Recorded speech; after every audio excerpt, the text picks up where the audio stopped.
Well, I don't know how dark I am. It's my office. It's about 130 degrees. What can I say? Anyway, your instructor again, Dan Stevens. This module actually talks about stress, but this particular activity, I wanted to showcase a couple concepts, more or less takeaways for you. Notice the point value is not necessarily all that high, but what I'm hoping is that you'll take this with you as you go into the workforce. First of all, we're going to distinguish between clients of the system and contributors to the system. Okay, now let me explain the difference. First of all, it does pertain to individuals, but it pertains in general to the aggregate, and as it relates to this course to public entities. Okay, let's start with the social isolation. Social isolation can exacerbate health issues, both mental and physical. The studies have shown that when people are isolated, when they're, homebound or whatever they due to transportation inadequacy or whatever their particular circumstances are, it can take a toll on their personal life. And now these people, they find that their health becomes in decline. They typically go to the doctor more often. They have more health issues. There's something to be said about that connectedness that we have across the community, not only just our personal relationships, but across the community. So it's particularly common in senior citizens of advanced age, people of limited mobility due to some physical impairment, children or whatever. So you specifically being a client of the system is when you demand more public services than you actually contribute back. Now, subsidized healthcare or whatever. Now, keep in mind, we're talking in general terms. We're not talking necessarily every individual. We're talking across the aggregate. So studies don't just, identify a particular person. We're talking across entire communities. So, well, consider this. I've got a neighbor in my neighborhood, and she gets in a car every morning. The car's in an enclosed garage. She'll, use a little clicker, back out of the carport, shut her garage, drive to work in her encapsulated little car, probably parks at another parking garage, walks to work, and does everything in reverse at the end. People rarely see this person. A lot of people in my neighborhood don't even know this person.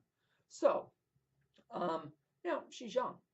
Okay, probably not even an issue with her yet. If you think about it, if you heed this advice, so what about 50 years from now? What about 70 years from now? And she hasn't made those social connections. That could be an issue. I know. My daughter actually argues against this.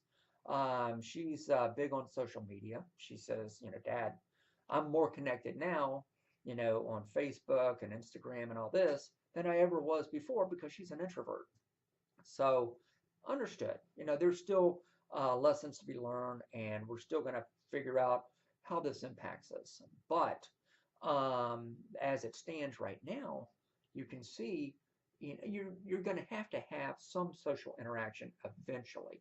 For example, what happens in the case of a crisis, a hurricane? Preparedness. You need your neighbors. I actually participated in a study with the Center of Public and Nonprofit Management on resilience. On how well urbanites, how resilient they were as opposed to people out in the rural areas. People in the rural areas were more resilient but for specific reasons, like their connectedness to their neighbors. You ever hear of a barn raising? Guy can't raise his own barn, so he enlists the help of all of his neighbors, and they wreck that way, and then he in turn helps them. And it works out, right? Whereas people in the city, a lot of times you don't even know your neighbors. Okay, so yeah, we've identified some popular trends, sure, all the social media and everything else. And then there are, of course, things that you can do as a leader of a public agency whenever you get out in the workforce. Think about the transportation limitations, inadequate investment in transit. We spend gazillions of dollars on the roads and they've got a dedicated funding source. But what about transit? Think about these seniors that need to go to the Walgreens for their prescriptions a lot more often than they did when they were younger. And yet they might struggle with driving, So these are things to consider. How about poor urban design? How, the lack of the front porches in the design of houses. If you're familiar with Central Florida, Baldwin Park actually started building a lot of their houses with the front porch. Now, it really had a positive externality in that it benefited the community, eyes on the street. People were, watching out over their neighborhood. People less likely to get into mischief, whatever. Um, you know, it just added to the community. How about poor walkability? Just proximity of the commercial to your residence. Is it somewhere you can walk, or is it something where you have to jump in your car? Again, the encapsulated vehicle where you just look out the window and wave at your neighbors as you drive by. You don't engage in unexpected, unplanned conversation, which has a lot of merit in a community. Um, the term Peter Pan housing comes to mind. Peter Pan housing. Okay, what's that? Peter Pan. The story he never grew old.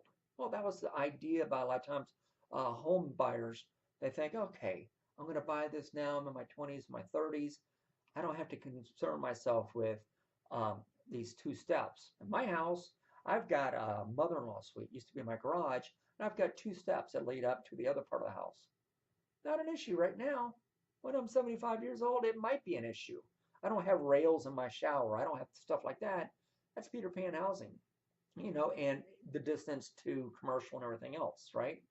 So, what are some of the personal consequences of social isolation? I'm sorry, I don't know why I'm tripping over that word. And then, moreover, what are some of the negative externalities, personal or consequences, macro consequences to public agencies? Well, we talked about, of course, increased stress comes to mind when you're isolated. How are you going to get things? Or that fear that comes along with that. So increased stress, that will be a personal consequence. But what about to agencies, public agencies? Well, poor public health due to inactivity. Like overall, you think about all the metrics that they have with health.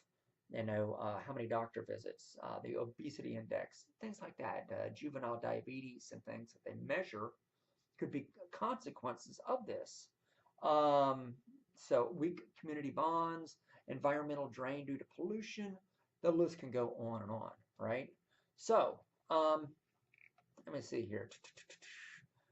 Anyway, I think that's pretty much it. Just I want you to take this all back with you as you go on from this course. Like I said, the point value for this particular assignment wasn't necessarily high, but it's something that you can take with you. Let me give you another example. Several years back, we had a research conference at the School of Public Admin. A speaker from the city of Palm Bay was one of the panelists. And now this was about the time, and it's actually a little after, but he told a story about the aftermath of the housing bubble burst.